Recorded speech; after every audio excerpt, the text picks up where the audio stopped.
নমস্কার সবাইকে, প্রতিমা ভেজ কুকিংয়ে সবাইকে স্বাগতম।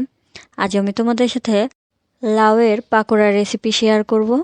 এখানে একটা কচি দেখে লাউ নিয়েছি। লাউটা ছিলে লাউয়ের মাঝখানের অংশ নিইনি, বাইরের যে অংশটা সেটাই কুচি করে কেটে নিয়েছি।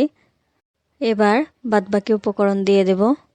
ধনিয়া পাতা, লবণ, পরিমাণ মতো হলুদ গুঁড়া, মরিচ গুঁড়া, চাউলের গুঁড়া আর অল্প করে আটা দিয়ে দেব। আর দিয়ে দেব মরিচ কুচি। সব কিছু দেওয়া হয়ে গেছে, এবার মেখে নেব। আগে ভালো করে মিশিয়ে নেব,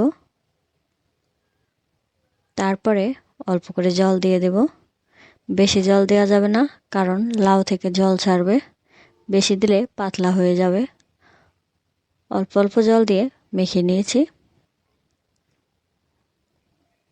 এবার ছোট ছোট করে বড়া ভেজে নেব।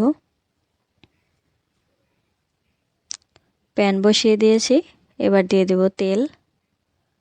তেলটা গরম হয়ে আসলেই পাকোড়াগুলো দিয়ে দেব।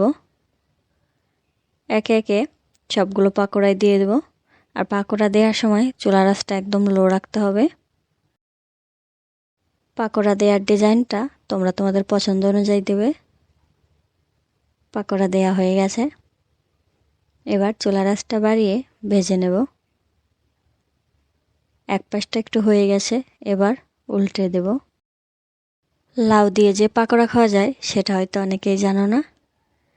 আমার আজকের এই রেসিপিটা দেখে একদিন বানিয়ে খেয়ে দেখবে, আশা করি খুবই ভালো লাগবে। আর খেতেও খুবই দারুণ হয়েছে। বাসায় যদি কখনো কোনো মেহমান আসে, তাদের যদি এই পাকোড়াটা বানিয়ে খাও, তারা বুঝতেই পারবে না যে এটা কিসের পাকোড়া ছিল। আমরা অনেকেই লাউ পছন্দ করি না, এভাবে পাকোড়া তৈরি করে খেলে খুবই মজা লাগবে। পাকোড়াগুলো লাল লাল করে ভেজে নিয়েছি, এবার তুলে নেব। অনেক সুন্দর কালার হয়েছে। একটা প্লেটে তুলে নিয়েছি। আজকের এই রেসিপিটা কেমন লাগলো অবশ্যই কমেন্ট করে জানাবে। সবাই ভালো থাকবে, সুস্থ থাকবে। নমস্কার।